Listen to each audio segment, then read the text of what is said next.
Welcome to Reddit Revenge Stories. Did you know over 90% of people watch these videos but don't subscribe? If you enjoy stories of justice and payback, make sure to hit that subscribe button. It really helps the channel grow. And don't forget to like the video if you're ready for today's story. Let's get to the story. I never thought I'd be the kind of man to end up telling a story like this. For most of my life, I believed in keeping your head down, working hard, and building something you could be proud of. I thought loyalty mattered. That love wasn't something you threw away when things got difficult. Maybe I was naive, or maybe I just never expected betrayal, to wear the face of someone you once called your world. My name's Mason Turner. I'm a 38-year-old civil engineer from Greenville. I'd been married to my wife Vanessa for nearly 12 years. We didn't have any kids, but we had built a life together, or at least I thought we had. Our house sat on the edge of a quiet cul-de-sac, where everything looked perfect from the outside. But what I didn't know was that perfection was a well-polished lie. Vanessa and I met during a volunteer project after a flood hit a nearby town. She was painting fences. I was helping fix damaged roads. She had this calm, collected demeanor that drew people in. Smart, articulate, and beautiful without trying to be. We dated for 2 years before I proposed. I was sure, absolutely certain that she was the one, and for a long time, it felt like I was right. But something started to change about a year ago. It was subtle at first. She'd laugh at her phone a little too much, step outside for calls she didn't want me to overhear, get annoyed when I asked simple questions like, "Who was that?" or "Where are you going?" She started staying late at her job more often than made sense. She worked in marketing, plenty of deadlines and client meetings, but it got to the point where she was home less than I was. I tried to ignore it. I told myself I was being paranoid, that I was just tired, overthinking. I gave her the benefit of the doubt because that's what you do when you love someone. You believe in them until they give you a reason not to. The reason came one Tuesday night when she forgot to close her laptop before heading into the shower. I wasn't snooping, not at first, but the notification pinged loud and clear, right there on the screen. A message from someone named Dean. All it said was, "I miss your laugh." Last night was unforgettable. My blood turned to ice. I stared at that message for a good minute, trying to make sense of it. My heart was pounding, and I could feel the weight of something irreversible settling on my chest. I clicked on the message thread. There were months' worth of texts, jokes, flirtation, secret meetings, all dressed up in the kind of intimacy I hadn't felt from her in a long time. That was the moment my world cracked. I didn't confront her that night. I couldn't. I needed time to think, to process, to not make a scene that would let her spin the narrative. I knew that if I reacted emotionally, she'd use that as an excuse. Say I was unstable, jealous, irrational.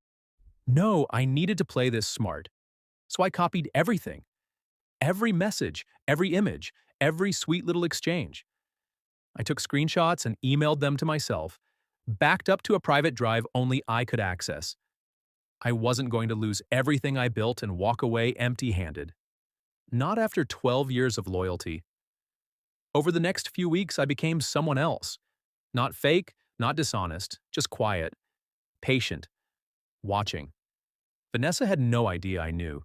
She'd smile, kiss me on the cheek, pretend to be tired from work, and disappear into the guest room to take a call. I played the part of the oblivious husband while every step she took only made her web of lies more visible to me. Then I did what any calculated man would do. I started digging. I found out who Dean was. He worked with her at one of her firm's partner companies.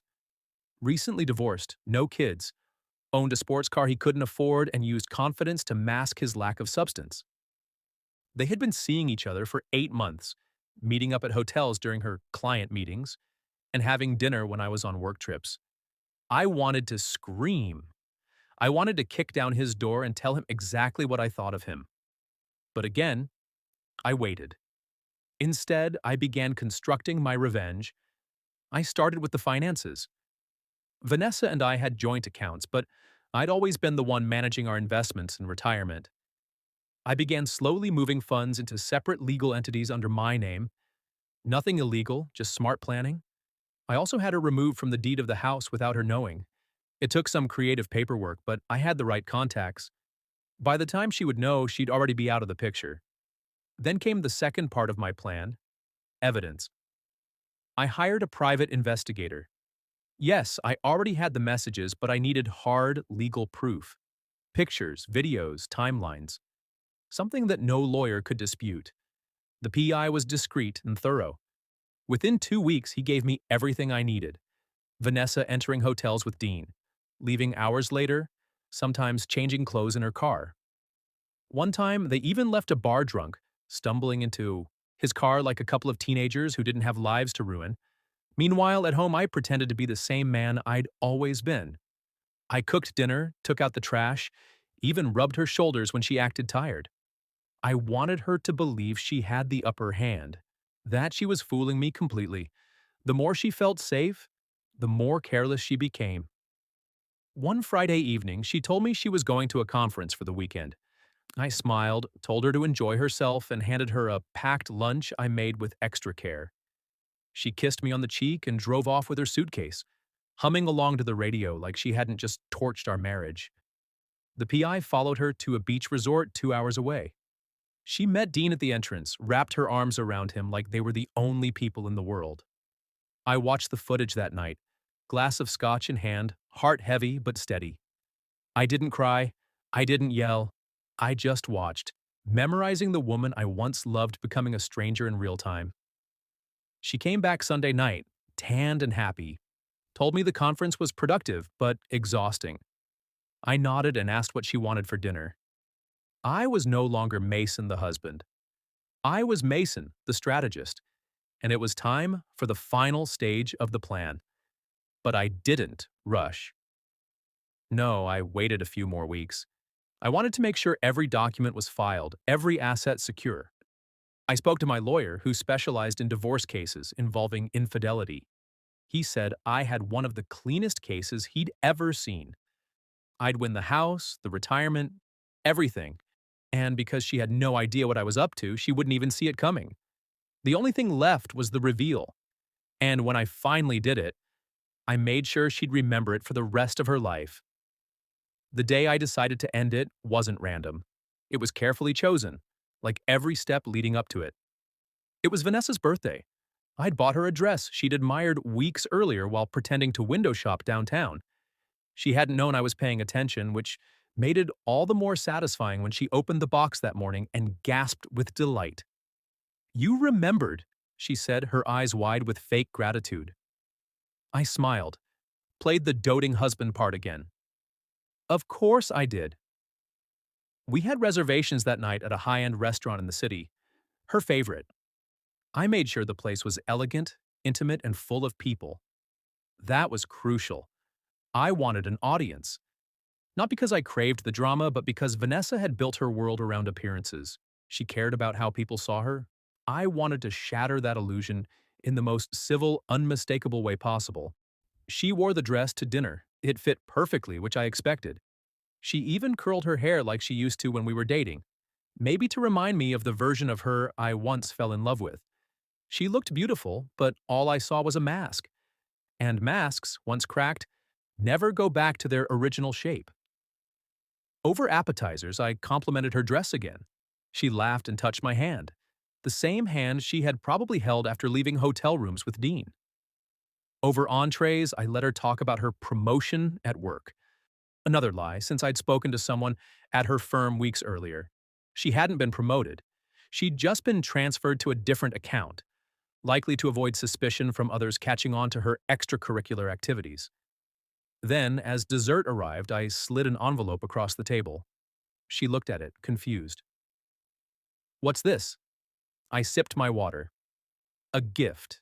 One that marks the beginning of a new chapter." She opened it, expecting jewelry or maybe tickets to some show, but instead, her smile faltered. It was a printed copy of the hotel booking receipt, with her and Dean's names. Behind it, a few printed photographs taken by the private investigator. Clear, time-stamped, undeniable. Her face turned pale. I stayed silent as she flipped through them, her hand trembling. The restaurant's noise seemed to vanish around us, the world narrowing down to just the two of us in that moment of quiet reckoning. She looked up, trying to compose herself.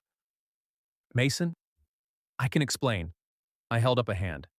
Number, you can't, and you won't. I made a mistake, she said quickly. A terrible one, but we can fix this. We can, I'm not here to fix anything, Vanessa, I said calmly. This isn't a conversation. It's a conclusion. She leaned forward, eyes pleading. Please don't do this here. I smiled, not cruelly, just with finality. You cared so much about your image. I thought it was fitting you lose it in public. I stood up, placed a white folder on the table. Inside are the divorce papers, already signed on my end. My lawyer has copies. You'll find that I'm keeping the house, our joint savings, and all the investments. You won't contest any of it, or the evidence goes public. Your job, your family, everyone. Her jaw clenched. You can't do that. I already have. And with that, I walked away. I didn't look back. I didn't flinch when she called after me. I exited the restaurant, stepped into the cool night air, and for the first time in a year, I breathed deeply. It didn't feel like victory. Not exactly. It felt like release. Like I had finally dropped the weight I'd been carrying for far too long. The next few days were quiet. She didn't come home. She stayed with a friend. Or maybe Dean. I didn't care. My lawyer reached out to hers. She didn't contest the terms. I think she knew she couldn't. She had been caught so completely, so cleanly, that there was nothing to negotiate. But that wasn't the end of it. Vanessa had built a version of herself that people admired. An honest, intelligent, kind woman. So I made sure the truth leaked out slowly, in whispers. I never publicly humiliated her. I didn't need to. But I let just enough slip to the right people. A neighbor here, a mutual friend there. The story traveled on its own. The woman who had been invited to speak at community events stopped getting those invites. The office where she once thrived grew cold. People noticed. Whispers became cold shoulders. And the version of herself she had so carefully curated began to unravel. As for Dean, he didn't last. I knew he wouldn't. He wasn't built for commitment. From what I heard, he ghosted her after a few weeks. Once the thrill of sneaking around was gone, so was his interest. She had traded a marriage for a man who wouldn't even return her texts by month's end. Meanwhile, I rebuilt. I redecorated the house, got rid of everything that reminded me of her. I reconnected with old friends, picked up hobbies I'd set aside for the sake of our marriage. I took time off work and traveled a bit. Nothing flashy, just enough to reset my soul. I never once reached out to her, not even when I got a message from her asking if we could talk. I left it unread. She didn't deserve closure, not from me. She had made her choices. I had simply ensured she lived with the consequences. There were nights, I won't lie, when the silence hit hard. You don't spend over a decade with someone and walk away without bruises. But with each passing day, the bruises faded. The memories dulled. The anger settled into clarity. And in that clarity, I found peace. My story isn't about heartbreak. It's about reclaiming what's yours after someone tries to take it. It's about not letting betrayal define you, but refining yourself through it. I didn't become bitter. I became sharper, smarter, stronger. The man I was when I married Vanessa was loyal, loving, and blind. The man I am now is still loyal and loving, but only to those who earn it. She taught me that, without ever meaning to. It's been a little over a year since I left Vanessa at that restaurant table with her lies unraveling in front of her. A year since I walked away from a marriage that had rotted quietly from the inside out. People say time heals everything. I don't know if I fully believe that, but I will say this. Time gives you distance. Distance gives you clarity. And clarity, that's where healing begins. In the months after the divorce was finalized, my life became quieter. Not emptier, just simpler. I spent a lot of time alone, but not lonely. There's a difference. I rediscovered how to enjoy my own company. I spent evenings reading instead of arguing. I picked up photography again, something I hadn't done in years, because Vanessa always said it was a waste of time. I traveled to the mountains, hiked for hours without a signal on my phone, and sat in silence watching sunrises that reminded me the world kept spinning no matter what had broken me. But while I was healing, Vanessa wasn't so lucky. I didn't go looking for updates on her, but they found me. A mutual friend, a cousin of hers who still followed me on social media, even someone from her office reached out over time, dropping breadcrumbs. The job she had loved so much? Gone. Apparently, the upper management found out about the affair, probably from the whispers I let slip, and decided she was a liability. Or maybe just a distraction. Either way, she was quietly let go. She tried freelancing, but without a professional network willing to vouch for her, she couldn't land enough clients. Dean? Long gone. From what I heard, he moved states for a new job and didn't even say goodbye. She had burned the bridge of her marriage and found herself stranded on the other side, with no one left willing to swim back to her. I don't say any of this with glee. I never wanted to see her ruined. I just wanted justice. A balance. I didn't ask for revenge out of malice. I asked for accountability. She made her decisions and the consequences followed step for step. A few months ago, I saw her again for the first time since the divorce. It was at the grocery store, completely by accident. I turned the corner near the produce section and there she was, looking at oranges. She had lost weight. Her hair was pulled back messily and her clothes were plain, worn. She looked up and froze when she saw me. For a moment, neither of us said anything. Then she spoke. Mason. I gave a small nod. Vanessa. She glanced down, then back up. You look good. Thanks, I said, keeping my tone even. You doing okay? She hesitated. Trying to. I didn't ask more. I didn't need to. Then she said something I hadn't expected. You didn't deserve what I did to you. I know that now. I nodded again, slowly. I knew it then. Her eyes watered a bit, but she didn't cry. She looked like she wanted to say more. Maybe ask something.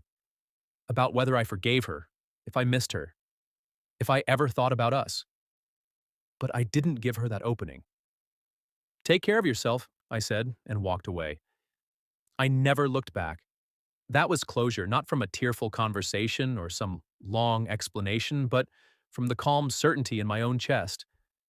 I didn't need an apology. I didn't need her regret. I had built a life that no longer included her, and it was better for it. People ask me now if I'll ever get married again. I don't have a clear answer. Maybe. But I know one thing for sure. If I do, it'll be with someone who understands what loyalty actually means. Not just in words, but in moments, in hard days, in quiet nights, in the choices made when no one's watching. Love isn't about grand gestures or sweeping romance. It's about consistency. It's about showing up when it's boring or stressful or mundane. It's about respecting your partner enough to choose them every day, even when temptation or routine tries to pull you away. Vanessa failed that test, and I survived it. That survival made me more deliberate with how I live. I no longer hand out trust freely. It's earned now. Carefully. I don't regret the years I spent with her because they taught me how to spot real from fake, how to build foundations that don't crumble when tested. I've learned how to enjoy solitude, how to walk through life without needing someone to validate my worth, how to build something for myself, not for someone who doesn't appreciate it. And in doing that, I've met better people, stronger people, people who saw the broken pieces I carried and didn't flinch. I still believe in love. I still believe in marriage. But I believe even more in self-respect. If you're listening to this because you've been betrayed, if your world cracked and you're wondering what to do, I'll tell you what I learned. Don't chase explanations from liars. Don't beg for loyalty from someone who turned their back on you. Protect your dignity. Make a plan. Get your evidence. Be smart. Be strategic. And when it's time, walk away with your head held high and your future still intact. Revenge doesn't have to be loud. It doesn't have to be cruel. The best revenge, the one they never recover from, is your peace, your growth, your quiet refusal to be broken. That's what I chose. And it changed everything.